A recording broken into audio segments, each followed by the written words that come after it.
मोसंबीचा आगार म्हणून ओळखल्या जाणाऱ्या जालन्यात मागील काही दिवसापासून मोसंबीच्या दरात मोठी घसरण झाली आहे। त्यामुळे मोसंबी उत्पादक शेतकरी सध्या चांगला चिंतेत सापडलेला आहे। सध्या मी आहे जालना येथील कृषी उत्पन्न बाजार समितीच्या मोसंबी मार्केटमध्ये।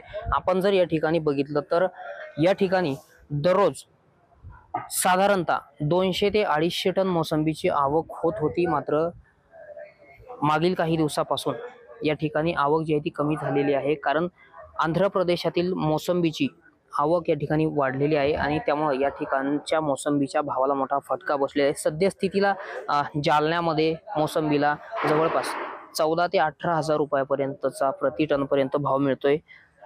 3 आठवड्यापूर्वी हाच भाव 25 हजारावरती होता। त्यामुळे एका टन मागे जवळपास 6 ते 7 हजार रुपये तोटा जो आहे तो मोसंबी उत्पादक शेतकऱ्यांना या ठिकाणी सहन करावा लागतो। आपण जर या ठिकाणी बघितलं तर आज जालना मार्केट कमिटीमध्ये जवळपास 60 ते 70 टन मोसंबीची आवक जी आहे ती झालेली आहे आणि नेहमी या ठिकाणी 150 ते 200 टन पेक्षा अधिक मोसंबी या ठिकाणी दाखल होत असते।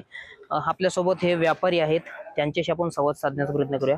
मला सांगा, या ठिकाणी आवक घटलेली आहे आणि दरात सुद्धा घसरण झालेली आहे, काय कारण आहे? याला आपली आता सीजन पण संपत आलेला आहे आणि याला रेट कमी झालेला आहे। मेन गोष्ट बरं, भाव कमी होण्याचं मुख्य कारण काय? मुख्य कारण म्हणजे आंध्र प्रदेशची मोसम चालू झालेली आहे, त्याला मुख्य कारण आहे। बरं, रोज किती आवक होत होती?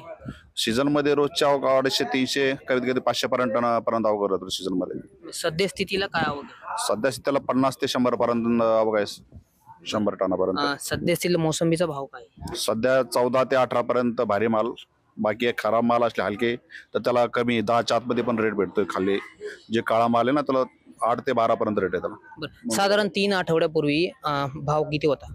त्यावेळेस भाव होते 20 ते 22 मीडियम मालाला, जे सुपर माल होते 22 ते 25 पर्यंत रेट होते त्यावेळेस।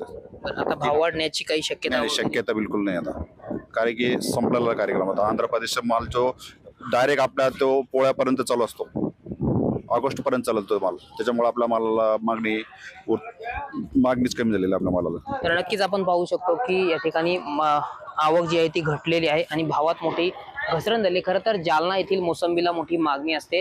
उत्तर भारतात जयपूर, दिल्ली आणि यासह विविध शहरांमध्ये जालन्याच्या मोसंबीला मोठी मागणी असते आणि या ठिकाणाहून ती पाठवली जाते। मात्र भावामध्ये घसरण झाल्यामुळे शेतकऱ्यांना आता चांगला तोटा सहन करावा लागतो। प्रति टन मागे या ठिकाणी 6 ते 7 हजार रुपयाचा तोटा जो आहे तो सहन करावा लागत आहे।